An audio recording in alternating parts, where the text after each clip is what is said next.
Hello friends, स्वागत है आपका आज की इंटरेस्टिंग रिएक्शन वीडियो में। वर्ल्ड अफेयर्स हूं प्रशांत धवन और इस वीडियो में हम बात करने वाले हैं चेनाब ब्रिज के बारे में, जो अब ब्लास्ट प्रूफ हो चुका है। यहां पर आप देख पाओगे, आपको आर्टिकल दिखेगा, Chenab arch bridge in Jammu Kashmir world's highest railway bridge अब ब्लास्ट प्रूफ हो चुका है।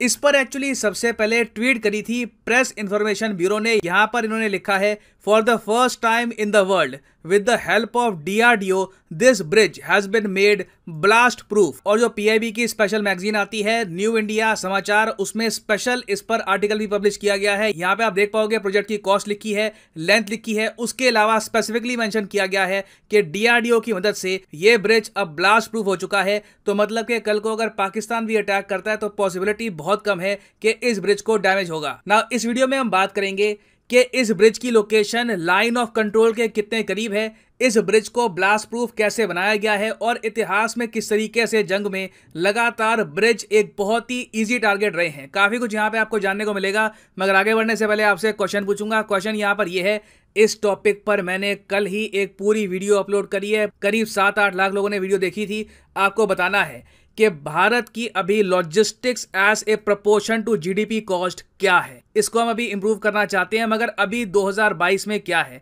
14%, 36%, 10% या फिर 25%। बहुत न्यूज में था ये टॉपिक। कमेंट सेक्शन में सब लोग करो आंसर, सही आंसर मैं आपको दूंगा वीडियो के अंत में ना। हिस्ट्री में आप कोई भी वॉर उठा के देख लीजिए, चाहे वर्ल्ड वॉर 1 हो या वर्ल्ड वॉर 2 हो, ब्रिज डिस्ट्रॉय करना एक बहुत ज्यादा ऑब्वियस ऑप्शन होता है किसी भी मिलिट्री के पास।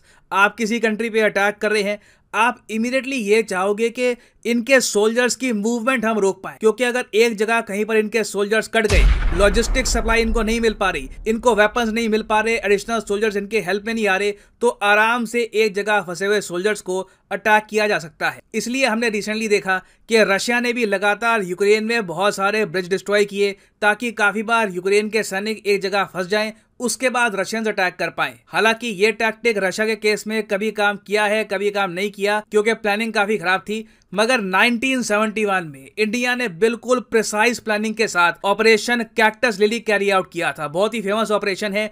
इसके अंडर हमने ईस्ट पाकिस्तान में, जो आज के समय बांग्लादेश है, यहां पर एक बहुत ही इंपॉर्टेंट ब्रिज डिस्ट्रॉय कर दिया था एयरफोर्स से। इस ब्रिज का नाम था मेघना हेली ब्रिज। और इस ब्रिज के डिस्ट्रॉय होते ही ढाका में जो पाकिस्तान के सैनिक थे ये बिल्कुल फंस गए थे, इनको रीइंफोर्समेंट नहीं आ पाई।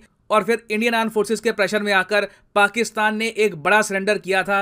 93,000 पाकिस्तानी सोल्जर्स सरेंडर्ड हियर। इसमें एक क्रिटिकल रोल था ऑपरेशन कैक्टस लिली का। तो अब ऑब्वियस सी बात है कि जब हम लोग चेनाब रेल ब्रिज बनाएंगे, वो भी पाकिस्तान की लाइन ऑफ कंट्रोल के बिल्कुल पास में, तो दिमाग में देखिए सवाल तो आएंगे कि जो हमने किया था ये भविष्य में हमारे साथ ना हो जाए। क्योंकि पहले एक बार को ना मैं इस ब्रिज की जो एग्जैक्ट लोकेशन है ये मैं आपको दिखाता हूँ। ओके, तो सबसे पहले मैं जूम इन करता हूँ चेनाब रेल ब्रिज की तरफ। यहाँ पर आप देख पाओगे ये है एशिया का मैप और ये है हमारा प्यारा भारत। और मैं यहाँ पे जूम इन कर रहा हूँ चेनाब रेल ब्रिज की तरफ, जो आपको मिलेगा जम्मू कश्मीर यूनियन टेरिटरी में। तो ये रही आपके सामने चेनाब नदी, ठीक है, ये चेनाब नदी है।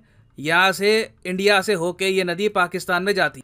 अब चेनाब नदी पर ही हम यहाँ पर बना रहे हैं ये चेनाब रेल ब्रिज, ठीक है। यहाँ पर ये रेल ब्रिज बन रहा है और आप इमेजिन कर सकते हैं ये रेल ब्रिज कितना इंपॉर्टेंट है। ये प्रॉपर कनेक्टिविटी प्रोवाइड करेगा कश्मीर की with the rest of India. आप देखोगे इस रेलवे ब्रिज के बनने के बाद लगातार टूरिज्म, बिजनेस, इसमें बहुत ज्यादा इंप्रूवमेंट होगी। अब प्रॉब्लम देखो यहाँ पर यह है कि जो चेनाब ब्रिज है ना, ये लाइन ऑफ कंट्रोल के सिर्फ 60 किलोमीटर पास आपको मिलेगा। तो कल को अगर मान लीजिए हाइपोथेटिकली स्पीकिंग कोई स्मॉल स्केल वॉर हो जाती है, मैं यहाँ पर ये नहीं कह रहा कि पाकिस्तान की एयरफोर्स को हमारे एयर स्पेस में आने की आवश्यकता है।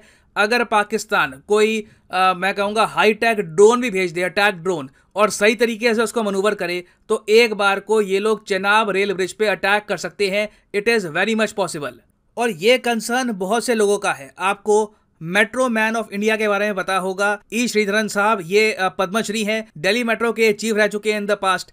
ये इस चेनाब ब्रिज प्रोजेक्ट के अगेंस्ट थे। इन्होंने कहा कि देखो कुछ और रास्ता ढूंढ लो, कोई छोटा ब्रिज बना लेते हैं, एक ऑल्टरनेट रूट ढूंढते हैं, चाहे एक बार को पैसा एक्स्ट्रा लग जाएगा, वहां पे एक बार को छोटा ब्रिज बना देंगे। ये जो लाइन ऑफ कंट्रोल है उसके पास में ब्रिज बनाना रिस्की है, क्योंकि देखिए कल को वॉर का जो एस्पेक्ट है ये मैंने आपको बता दिया।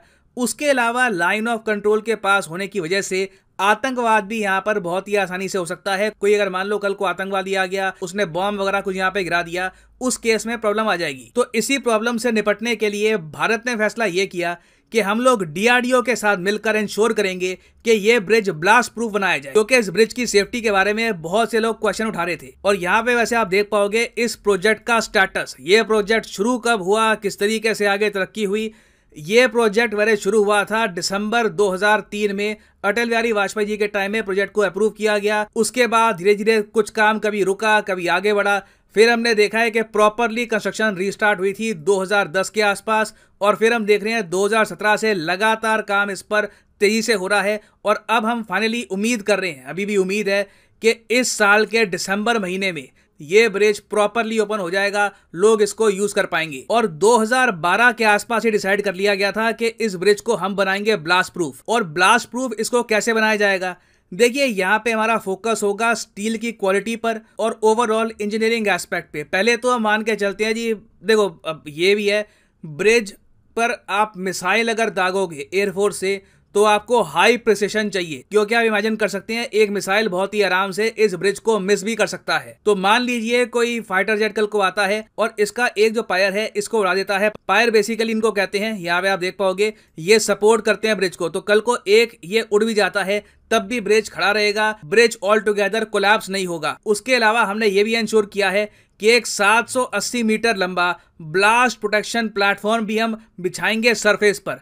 तो कल को अगर मान लीजिए ट्रेन यहां से गुजरती है, आतंकवादी ट्रेन पे बैठा है और उसने कुछ TNT एक्सप्लोसिव्स यहां पर गिर दिए ब्रिज पर, उस केस में भी माइल्ड रिपेयर वर्क के बाद ये ब्रिज वापस फंक्शनिंग हो जाएगा। ये ब्रिज ऑल टुगेदर डिस्ट्रॉय कोई भी आतंकवादी नहीं कर पाएगा। फिर अगर मान लीजिए छोटे छोटे ब्लास्ट किए जाते हैं ताकि धीरे धीरे स्टील इरोड हो, तो उसके लिए भी पूरे ब्रिज पर 72 सेंसर्स हमने लगाए हैं जो ब्रिज की जो हेल्थ है इसको करेंगे मॉनिटर। यहाँ पे टेम्परेचर क्या है, ह्यूमिडिटी क्या है, वाइब्रेशंस क्या हो रही है, सारी इंफॉर्मेशन रियल टाइम बेसिस पर हमको मिल जाएगी। उसके अलावा जो हम यहाँ पर स्टील यूज कर रहे हैं ना, ब्लास्ट प्रूफ स्टील, ये 63 mm थिक है। इस टाइप का स्टील आपको यूरोप के कई ब्रिज में नहीं मिलेगा। वहां पर भी ब्लास्ट प्रूफ करने के लिए इतना ज्यादा खर्चा नहीं किया जाता, क्योंकि पहली बात तो उनको डर नहीं है कि उनके ब्रिजेस कोई उड़ा देगा। दूसरी बात यहाँ पर यह भी आती है कि ऐसे ब्रिज बनाने में आपको एक्स्ट्रा खर्चा करना पड़ता है।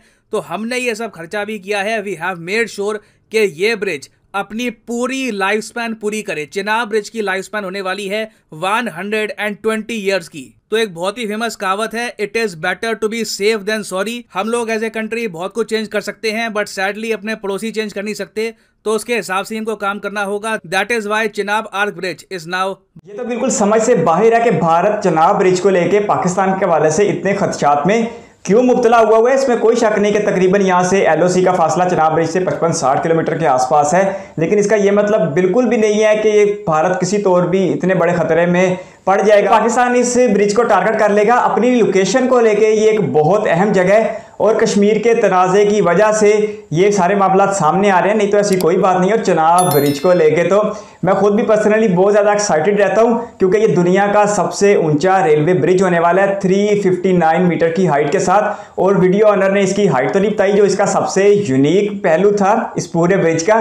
खैर, ये पेरिस के एफल टावर से भी 35 मीटर ज़्यादा ऊंचा है। और अगर इसकी लेंथ की बात की जाए तो ये 1.3 किलोमीटर लॉन्ग होगा और इसके ऊपर हज़ारों किलो की ट्रेन 110 किलोमीटर प्रति घंटा की रफ्तार से दौड़ती हुई गुजर जाएगी। तो ये बड़ा एक शाकार बनने जा रहा है, जो तकरीबन 30,000 करोड़ रुपए का प्रोजेक्ट है। और इस प्रोजेक्ट ने इंडिया के 20 साल लिए हैं मुकम्मल होने के लिए। 2003 में पहली बार इसका ख्याल पेश किया गया था और आज दिसंबर 2022 में इसके खुलने का इम्कान है। तो ये बहुत बड़ी बात है। और ये सच है कि अगर ये ब्रिज मुकम्मल हो जाता है तो जो कश्मीर का इलाका है वो भारत के दारुल हुकूमत के साथ और पूरे भारत के साथ मुंसलिक हो जाएगा। यहाँ पर ट्रांसपोर्टेशन आसान हो जाएगी। ये पुल इंसानी ज़िंदगी को बचाने के लिए भी इंतहाई म्यारी होना चाहिए और इंतहाई मजबूत होना चाहिए। और अगर सिर्फ और सिर्फ इसी वजह से इसको बहुत ज़्यादा महफूज और मजबूत बनाया जा रहा है कि पाकिस्तान इसके पास है, तो फिर सियाचिन से लेकर रन ऑफ कच्छ यानी सिंध के इलाके तक फिर सारी इमारतें ऐसी बनानी चाहिए जिन्हें कभी भी नुकसान ना पहुंचाया जा सके। तो ये बिल्कुल एक ऐसा फरानेम है जिसे बिल्कुल बेमकसद तरीके से पेश किया जा रहा है। ये इंडिया की मलकियत है और इंडिया के लिए बड़े एजाज़ की बात है कि दुनिया का सबसे ऊंचा रेल ब्रिज भारत में